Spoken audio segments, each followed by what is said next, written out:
Hey, what's up, Masters? Welcome to another episode of Path to Mastery podcast. Today we're with Mr. Brian Stewart. Hey, Brian, what's up, man? How are you? I'm doing well, David. This is fun to have a conversation and talk. Absolutely, my friend. Well, I appreciate you having me here. I'm just goofing around my phone right now on Clubhouse trying to find someone that wants to come up here and help me facilitate the room. We actually got about 35 people in there right now, so that's pretty cool, man. Awesome. We'll keep growing those numbers. But man, it's an honor to get you on. I know we've been planning this for about a month, more than that, since the Dallas event, right? Maybe a couple months now. Yeah, I'm glad you pushed me to get on here. Yeah, well, you killed it. I saw you present at the Dallas event, and you were awesome. So I was like, wow. I was like, holy cow, where'd this guy come from? Right. So thanks for joining us. Well, you own the Stewart Consulting Group. And as I was telling you earlier, you gave me your bio. So I'm going to do a little different than I normally do. Normally I'll just read through the bio, butcher it, and stutter on words and everything else. Right. But right now, because yours it's long. But what I'm going to do is I'm just going to ask you the questions. So at the beginning of your bio, you put the real human first. Like tell what does that mean exactly? Well, I feel like too often when we get into business situations, the first thing that people do is their title, their company, and what they do. And I want to know who the real person is behind all of that, because sure, you can put a bunch of words or a bunch of vibrato around what it is, but without really knowing who the true person is behind all of that title, because people can go in and out of jobs all the time, but who you are stays the same. So I share that because family is extremely important to me. I'm a dad. I have 4 kids. I feel very blessed that I'll be celebrating 15 years of marriage with my wife in December. I am an avid baseball fan. Love everything about the sport. I love backpacking. I love hiking. I love cooking as many things as I possibly can. And if there is ever some sort of dish or food that I need to try, like I ask people openly, tell me. And any really bad dad jokes that like I need them because I'm running out in my arsenal because my kids are tired of all of my jokes and I always need a new one to throw at them. So that's really kind of the real me. I love it. That I talk about. So give us a dad joke quick, because I need one for my kids. They'll be home from school soon. What's a good joke for the kids? Oh, I'm gonna write this down. The kids like this one because it's slightly inappropriate, but not. But you know, you have a fish, he's swimming along, and all of a sudden he just smacks his face. Okay. He tries to swim again, and he smacks his face again, and he yells out, "Damn!" Mm-hmm. He ran into a dam. Oh goodness. Yeah, that's definitely a kid's joke. Okay. Let me just put that. Make my notes and hits a dam. All right. Great. That's a good one. Okay, good. Okay, I love it, man. I can use that on my kids as soon as they get home. They're gonna love that. Love All right. So I will let you know how it goes. My 5-year-old laughs at anything, so it's pretty easy with her. She thinks that McDonald's has the best burgers in the universe, by the way, just an FYI. All right. The business impact part is I am a culture architect. What's a culture architect? Well, a culture architect is someone that builds indestructible businesses and talks about culture in a different way than probably anyone's ever really talked about. And for me, culture is 3 things. It's what is the work, how is it kind of assigned, and how is it received? It's all about the work. I mean, you can have free lunches, you can have ping pong tables, you can have happy hours, you can have diversity councils, you can have big bonuses, you can do so many of these things, but they're not the root. Everything about culture and business and what we do comes down to what the work is. And I'll give you a at-home experience that everybody, I'm sure, on this has experienced. Everybody's got to do laundry at home. And there is someone in the house that has the responsibility to do it. And that person has a relationship with how they feel about doing the laundry. That right there is a microcosm of how we think about culture and how culture is created. Some either love it or hate it, but then there's a negotiation and relationship of how you go about actually doing the work. So you take that same concept and you apply it in any business setting. Think about any task that needs to happen within work. There's always that task. Somebody's got to do it, and somebody has feelings about it. And the way you build really deep, meaningful culture is you attach the right task with the right person with the right intentions around it. And there's no way you can then separate anyone from doing that work. That's why I study and talk about culture so much. So in my household, the culture of around laundry is it's ridiculous the amount of it we have with kids, as you probably know too. 4 kids, right? It's like it's absurd. It's never done. But I just do my own because it drives, so for me, I'm just like, I'll just handle my own laundry and it kind of works. So is that an example of culture, or is that like just like a broken culture? No, it is, because my wife's because I don't complain at all. I do it myself on Sundays, and it's just my thing, my little routine. Yeah. I'm analytical, the way I fold it, everything's a certain way, Well, think about that. I mean, I'm not going to pick apart your personality, but everyone has a personality and a reason behind their work. So you probably chose to do it, I don't know, maybe because people either weren't doing it how you wanted to, or maybe it wasn't done when you wanted it to be done, or maybe it's your stuff, so it's your responsibility and you need to take care of it. But then there might be others in your house that have a different feeling or philosophy about that work. Your kids, for example, might just throw stuff off and like not care and leave piles all over. They have no incentive. They have no real reason as to why they do it. They don't know the meaning behind it. And they're probably not at the skill set or the mindset to understand the value behind the work. So when you think about people in a company, in a business, or teams that are being hired, you got to match up their actual mindset with the skill set, with the task, so that it is then something that they actually want to do. And if something they don't want to do, how do you balance the things that they do like with the things that they don't like, so that it creates a holistic balance? Because my dad always taught me, I grew up where my dad had I'll go on a tangent for a second. My dad had a leadership development executive coaching business that growing up, my 3 older brothers and we participated in. Like dinner time conversations often were, how was school, what's going on? Because he was traveling, and we'd ask him how work was. And he'd say, well, I was coaching the CEO and this executive team about XYZ thing. And we talk about it. We talk about delegation, communication. We talk about team leadership, managing change. We'd help him with his presentations, and we'd help him do 360 feedback, little booklets back in the day where we'd write down the numbers and we'd tally them up. And then I'd go mow the lawn or do my homework, like a totally normal childhood, right? Like everybody had that experience. But it taught me how important it is to understand the connection between someone's desires and the work. Yeah. And how you connect those two things together. And so literally since a teenager, I have been thinking about these things in everything that I did. Like even when I flipped burgers, putting myself through college, like I saw the burger patty, the bun, the lettuce, the cheese, like as a supply chain. And like I saw like how you put it together, how you organize it, how you engage with the customers, like what do they feel about it? And we made it fun in the work that we did. And we ended up being the highest grossing within the chain where we were, because we added fun, we knew our purpose, and we were engaged in it. So I say all that because culture is so important, and it's not just about what people think. It's about the work and how you connect with the work. Okay. I love that. You mentioned, well, I'm looking again at the 25,000 hours in deep corporate learning with dozens of companies, partly as a management consultant with leader with Deloitte. What is that? Deloitte Consulting? With Deloitte. Is that Deloitte Consulting. Deloitte. Yeah, I knew it was something fancier than that.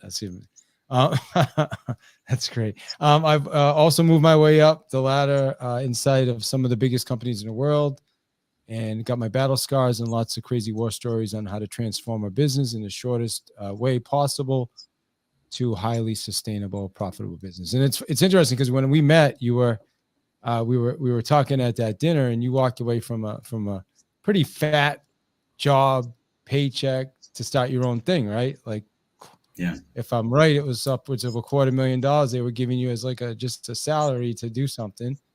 And you walked away from that to start your own consulting firm. And now you're dealing with that, right? Building a firm. Yeah. Yeah. I did walk away with that just because, I mean, when you're sitting in boardrooms with people at FedEx, at Toyota, at Dell, at Cisco, at Kohl's, at some of the biggest healthcare systems in the nation, and you're working with dozens and dozens of companies and with people that are making salaries that are, 15, 20, 30 million dollars a year, and you're seeing the conversations that they have, really they're no different than a small business might have. There's still people dynamics. It's still who's not understanding the work, like who's battling back, what kind of changes do we need to put in place, how are we being clear on our purpose and what we're trying to do. It just, as you get bigger and bigger and bigger, it just becomes more complicated. It doesn't actually change the subject matter, if that makes sense. Like I've always said, once you have 3 people in a room, you have politic. And it doesn't matter if it's a 300,000 person company or a 3-person company, you have to figure out how you work with everyone. And I just spent a lot of time implementing and teaching and coaching and consulting in huge mergers and acquisitions and divestitures and large scale transformation. And I just saw how disengaged so many people were because they just viewed it as, oh, clock in and out, 9 to 5. I'm done. And it doesn't have to be that way. And I say deep corporate because I was working like 6 to midnight, not 9 to 5, because I would have to plan ahead of the day to go support the leaders in the business, observe and see what was happening, go back with my team at night and say, okay, here's what we saw. How do we adjust? What do we need to do? And then cycle it over and over and over and over and over again. And so I feel like I had 3 times the amount of experience, even in those short 4 to 5 years where I was doing outside consulting with Deloitte, than I would have if I was even in one particular area. Because I worked with finance, with supply chain, with human resources, with accounting, like every department. I had to be knowledgeable because when you do a large scale change, especially technology, you got to translate what IT or tech people are saying about the systems and how it actually makes sense to everyone that doesn't speak tech. Like, what does it mean? What does it do? So I became a professional translator to help people understand the differences of how the whole business actually works together. And culture is everything because it's about the work. And then I do want to touch on this because it's what's my real purpose? Inspire, nurture the growth of healthy businesses that elevate the world, one strategy, one leader, one community at a time. So talk to us about that. Well, it kind of leads from what I was talking about earlier. Like, I mean, maybe from the outside, it looked like I had the perfect business trajectory. Had an undergrad education. I went to a good school, but I didn't go to like an Ivy League. I got good internships. I had a good background. I went to get my MBA. There's some other things behind that too. And then I got hired by the biggest consulting firm in the world, doing all these things, good marriage, good kids, like everything looked perfect. But I always felt like an imposter. I always felt like I was never good enough. I was always an underdog. And I was always having trouble with procrastination and focus and challenge. And when you're paid literally to be the smartest person in the room and you don't feel like you're the smartest person in the room, you do not ever feel qualified. And also just big consulting can be cutthroat, can be very competitive. And if you don't feel that you're actually good at what you do, it's very hard to compete. Even though I was a leader and I was on the partnership track and I had teams reporting to me, I just felt zero. And so long story short on that, I actually, I had a lot of depression, a lot of anxiety, and a lot of thoughts about I'm done. I can't do this anymore. Like there's no point. I can't live up to any expectations. And through a good amount of therapy and a good amount of some helpful doctors and my brother, who's a psychologist, and helping me work through a lot of things, I actually came to realize about 6 or 7 months ago that I've had ADHD for 20 plus years and didn't realize that I had it. And I know there's a lot of thoughts out there about people think or perceive if it's just a mindset or not. But for me, it was a legitimate, real thing. And I found some medication that I took. And the minute I took that, it was like all those 40 thoughts that were going into my brain at any given time was one. And I could concentrate and I could focus. And the self-defeating thoughts like were gone, like gone. And I realized now looking back, what a blessing it was that I had ADHD sitting in those rooms, because not only was I observing either a presentation or a meeting, but I was watching everyone's faces. I was watching their reactions. Like, he said this and she responded this way, or she said this and he responded this way. And this is probably why the dynamics aren't working. It helped me to see holistically how people work together. And so now the reason why I say that's my real purpose is because you can be in a corporate environment and be competitive and profitable without being corporate of just you advance along the chain, stay where you are, don't be creative, don't add other things, just do what you're told mentality that often permeates within a business. And so I want to inspire healthy businesses to have healthy people that can talk about these things openly, that they truly impact who we are. And it comes from one strategy, it comes from one leader, and it's not only community, it's one culture at a time. So yes, I left a very lucrative career to help small businesses that don't have this kind of help, that need it, so that because families are involved in small businesses most of the time. And you can't afford to lose one person in a business because that could be half your staff. So I'm extremely passionate about how can we help change the conversation about what is work, how we deal with it, and how we're able to help people show up in their imperfections and fail fast, fail forward, and be allowed to have the guardrails to be human. Because let's face it, all of the amazing companies in the world started with the two people in a garage mentality that took all risks, didn't know what was happening, and at some point they became corporate, risk averse, very controlled, very subdued. That's the opposite of what we're supposed to do as people, in my opinion.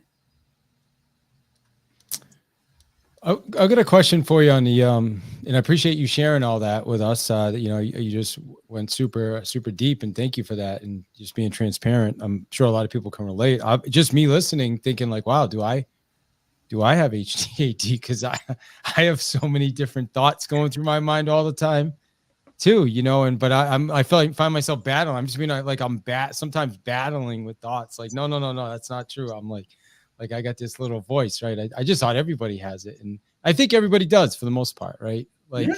So how does somebody know if they do have like ADHD as opposed to just, I don't know, the little voice how did you figure that out?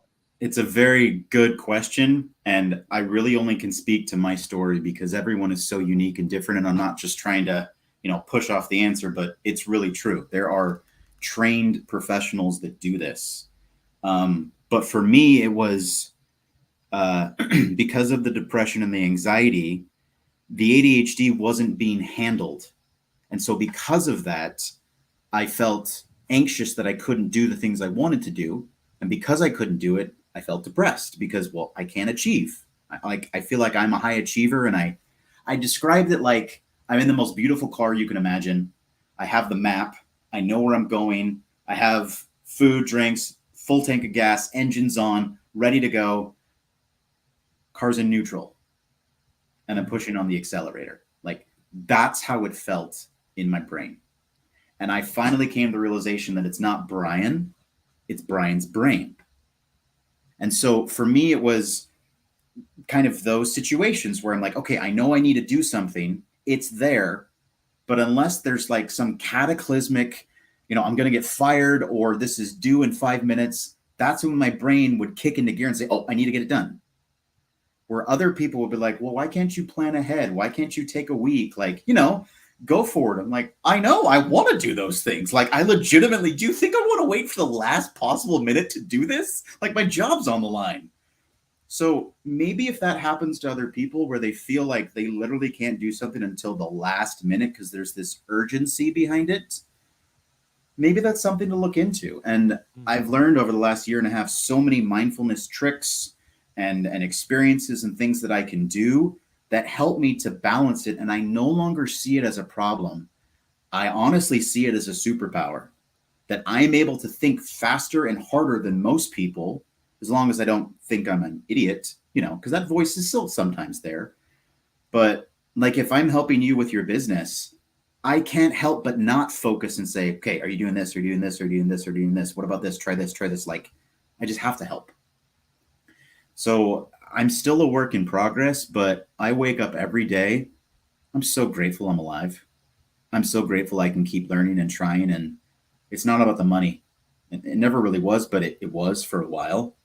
Like, I need to be secure, but I've thrown all caution to the wind and I'm on a mission. And if I can help create greater awareness around mental health, ADHD in particular, and good culture, that's worth it to me. I mean, that's when you saw me talk on stage. I wasn't even going to talk about it, but I decided I had this feeling I need to share. And like 5 people afterwards came up and hugged me. Yeah, like, that was that's awesome. my story, like that. And I'm like, okay, all right, I got to share. I got to do this more. Amen. That's what I said. You got to do more of that. Well, I appreciate you doing it here too. This is we 330 episodes or so, and nobody's talked. We haven't had a conversation around this, and I feel like you've already gave me some ideas. For a lot of people I know, including myself, sometimes, right? Like, because I mean the topic, is we're talking about overwhelm, and it seems to me that sometimes there's so many things going on that it can, in my mind, that it can lead to overwhelm if I let it. Right. Like, so I meditate. I have some other hacks that I use to kind of bring myself back. But it seems, but here's what I'm gonna do though, because we got some people on Clubhouse. So I'm gonna let everybody on Clubhouse know that. And I don't know, 6 or 7 minutes, we're gonna open it up for some questions. So if you have a question for Brian, just raise your hand and we will have you guys come up. I see Jason, good to see you. Jason, if you can bring some people up. Also, there's a link up at the top, and on the link here, I just want to let you guys know some stuff that's happening. You can, we're doing a 5-day challenge. So you can go to davidihill.com/challenge. You can get into that 5-day sales challenge. Also, you can follow the podcast, which is davidihill.com/podcast. And then, so those are the couple things that are up there if you want to follow the podcast, and just raise your hand and we'll get you into the conversation. You can ask Brian a question. So Brian, let's talk about the overwhelm part. Like, because the reason I picked up on that word, I don't know, it just stood out to me when you sent me your whole bio. It says there's one sentence. It says, when a business owner is feeling overwhelmed. Like, I just like focused in on that, and it's like, okay, that's what we're going to talk about. And we haven't even talked about it yet. We've been on this for 30 minutes, but let's talk about it. Like, why does overwhelm happen? Is it part of what we're talking about right now, or like, let's go there? Well, maybe your listeners can relate to this, but you might be thinking, why can't you find the right people to help you? Or, are they not getting what you're asking them to do? You're trying to juggle not only your company, but maybe you have a family, and you're trying to figure out even maybe 20 minutes just to exercise when everyone's asleep, if you're lucky. Don't people realize all the sacrifices that you're making to run a business? You're not alone. And most people really don't understand you. And they probably don't understand what it takes to run a company. I mean, all the decisions come back to you, right? And everyone seems to just dump it on your desk. And that is lonely. If you have to make every single decision, plus deep down, you're probably extremely nervous because you finally built something and you're worried that it could actually all go away if you don't find the right people and get their act right. And if you're completely honest with yourself, you're probably scared and you don't want to admit it out loud, because if you did, everyone around you would be panicking because they wouldn't see what's happening. So you need help, but you have serious doubts about hiring people or coaches or programs. because they just tell you everything to do, but they don't actually listen. And they don't want somebody just to come in and just fix it, right? If that all feels accurate, that's overwhelm. And it's most likely due to the fact that you don't have 100% clarity around what your business actually does. And the answers cannot be, it's to make money, and that cannot be what you sell. The reason why it can't be that is because those are too limiting. Businesses are more focused on what will sell rather than the cost to actually get there. And I'm not talking about just fixed or variable costs. I'm talking about the cost to the employees, to the owners, to society, to whatever it might be. We need to find ways to be able to help us to know exactly what it is that we're doing, why we are doing it, where we do it, who we do it with, and how it impacts everyone around us. Because once you have that, you are no longer the business, and the business is no longer you. And you do this amazing transformation where you've now created space for imperfect people to come in as part of a perfect purpose or goal. And they can bring their skill set, their mindset, their attitudes, and create their own space to support the overall goal. And it becomes so much easier to hire people. It becomes easier to manage because then you're no longer fighting about whose agenda or whose idea is better. It's more about what idea is better for the purpose or the strategy of the business. You're fighting towards a common goal. And so overwhelm can be overcome through clarity of purpose and messaging, and then culture, which is work. So that's why I focus on it, along with a really good, healthy amount of interpersonal clarification and getting rid of the feelings inside of inadequacy, which happens so often with business owners and small businesses, that you're never good enough. You're always comparing. Dude, comparison is the thief of joy. You have got to stop comparing yourself to everyone else because you will never, ever win. It's like I tell my kids, like there's always going to be somebody bigger, faster, stronger, prettier, healthier, like whatever it is. But if you can defeat yourself yesterday, you've won. And tomorrow, if you can defeat yourself from today, you've won. That is the only comparison that you should be doing, is you yesterday. And if you're doing that, that feeds off to your team. It feeds off to your people. It feeds off to your customers.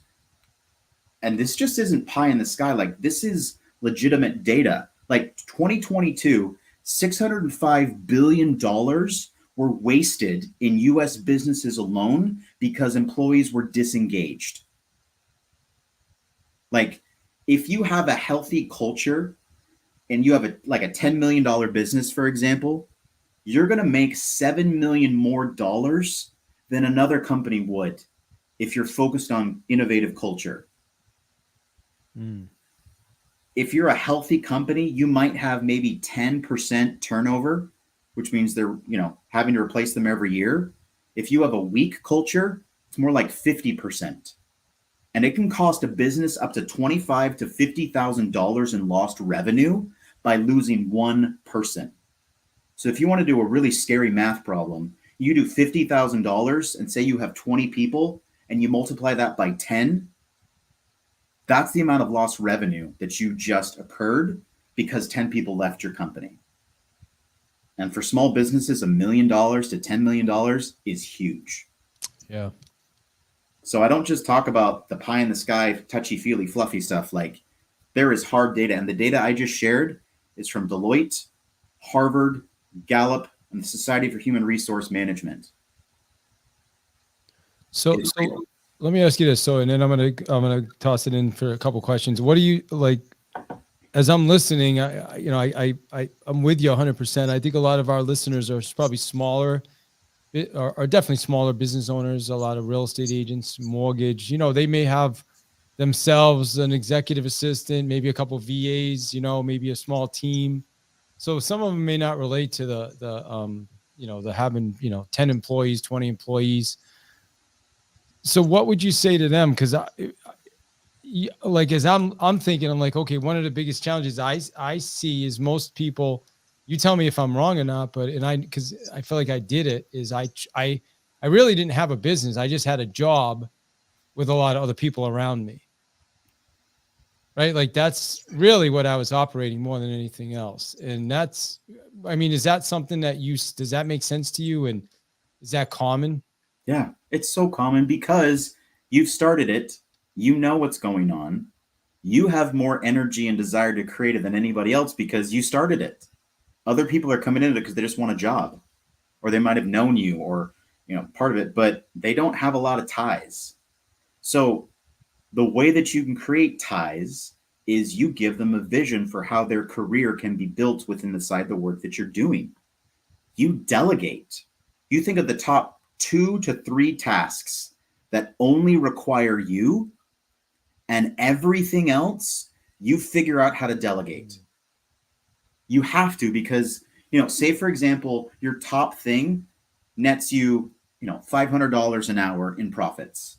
Maybe your second thing is 400, maybe your third thing is 300, but then everything else is like $20, $10, $5, $30. Why are you doing that? Like, that sounds puffed up, but you're better than that. You are the founder, the visionary of the company. You started this. Find smarter people than you, put them around you, and have them lead those things. And even for small businesses, like, there are things around you that you can have other people do. And they don't even have to be paid. Like, I have a tribe of people around me in my own business that are willing to do so many other things because they believe in what I am doing. And they're not even paid. So that is a huge thing that I talk about, is you need a team around you, whether they're paid or not. And if you don't have a team, you're probably not clear enough on what you're trying to do beyond just making money and delivering your services. You need something bigger for them to attach themselves to and believe in you. That's how you create an indestructible business and move yourself out if you want it. Some people I work with are like, no, I love what I'm doing. I don't want to have other people doing it. Great. Then you need to set a different expectation. You're not going to be an empire. So stop trying to do what empire companies are doing. That's a form of cognitive disconnect, and you can't do that to yourself, because then you're never going to be satisfied. You got to know what you're trying to create. What cognitive disconnect is? Describe what is that? Let's describe it. Cognitive dissonance or cognitive disconnect. It's where something needs to happen and you can't actually make it happen, and your brain is constantly frustrated because it's like this rather than this. It's a lot what ADHD people can suffer from, but it also happens in our cognition within our brain. You can't make two things connect together, and it creates this dissonance, this frustration, this vibration, because we like things to work out. When it doesn't work out, it's like this is happening in the brain. Like, I got to fix it. It's got to make sense. And doesn't till you make it happen. So for people listening, Brian, when he was hitting his fist against his hand, because you guys could only hear it. And that was the disconnect. And then the second time he was wrapping his hand around his fist, and that was the connection. So just for more of a visual. Okay, let's move it over to Clubhouse. We got a couple people here with us. Okay, Jason, I see flash. Jason, how's it going today, sir? Great. I'm listening. I have Asperger's, and they loop it under a form of ADHD and autism. So my question to Brian is, are you aware about a condition called MTHFR? And it's where the body cannot process metals, micro metals in our food and waters, that also inhibit the condition of ADHD and ADD. Are you aware of that? No, I'm not. But now you're making me think. There was a friend of mine. He couldn't have any metals around him, and it would cause a lot of irritability and concerns kind of for him. But it's not an area of expertise that I have. I haven't looked into it a lot, but that is pretty curious. The reason why I bring it up is because, and I'll make this real quick. This happens a lot, and it's happening in 1 in every 22 children. They're saying that they're going to be ADHD or have some level of autism on the spectrum. And what they found is that there's so many micro metals and things in our food, preservatives and things like that, that are creating brain function, a disarray, and it gets worse. But when I got diagnosed 5 years ago, they can offer me certain medications, but I decided to go holistic.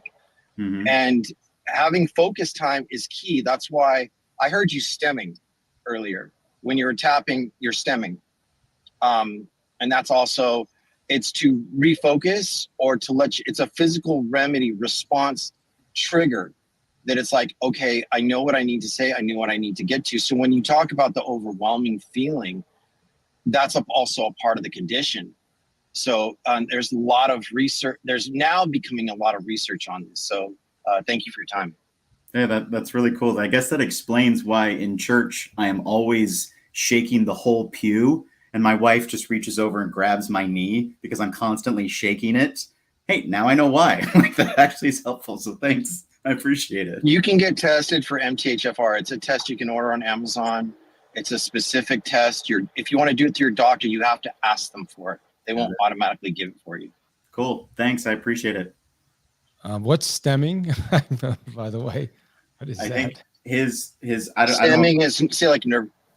Like it just tapping your foot or something? It's just movement. Yeah. Being able to try to isolate things. All right. Good to know, man. I learned years ago, whenever I have a question on a podcast, I just ask it, because even if it's like I should know the answer, I used to just not ask, and then after I'd be like, why did I not ask that? Like, I wonder how many other people listening also don't know what that is, right? Yeah. So, all right, cool. Thank you, Jason. Appreciate that. I'm gonna actually go look up the MTHR myself. And Caroline, thanks for coming up. How are you today? Did you have a question? I know I asked you two things at the same time.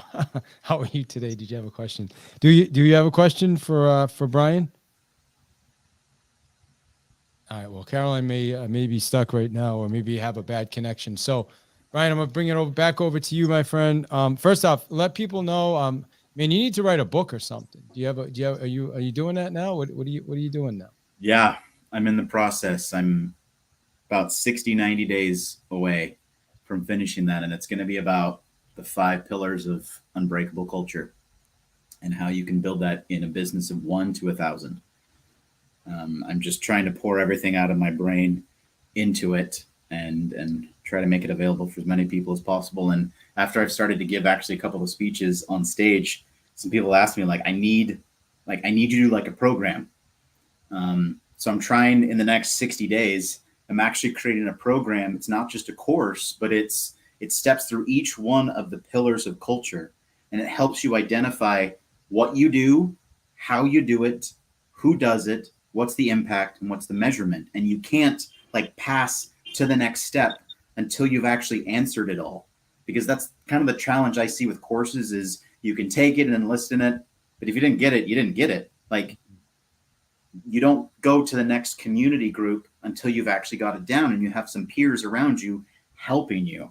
So I'm really excited to put this together and trying to figure out how I can get it out as quickly as possible. But that's my next brainchild. It's the best way I can know to clone my brain is get this out in some type of cultural experience to help business owners, get this level of expertise in an ongoing fashion. Well, it's been a great conversation, man. I appreciate it. And if people want to get in touch with you, what would be the best way to connect with you or follow you, or what would be the best thing? They can go to my website, brianpstewart.com, or they can follow me on Instagram and Facebook, Brian P. Stewart 1. And I'm trying to be better at writing and sharing more things, because for 10 plus years, it was kind of frowned upon to have much of a social presence. And I'm trying to bust through all that now and actually share all this information as much as I can. So that's where people can find me. And on my website, I also do offer a free 30-day cultural immersion toolkit. And it's multiple pages and a video of me explaining what you can do in 30 days in your business by yourself, if that's helpful. And what's your website again, Brian? Brian P. Stewart? BrianPStewart.com. Awesome. Well, I do appreciate you sharing everything you shared today. And it's great. It's kind of refreshing to, because nobody wants to, I shouldn't say nobody, but a lot of people don't want to share everybody wants you to share all the good things, the good stuff. And it's, it's more challenging sometimes to share the things that, the things that aren't working that we need to fix, so that's really cool. What do you want? What would you want everybody listening to take from the conversation today? If, what would you want everybody to walk away with?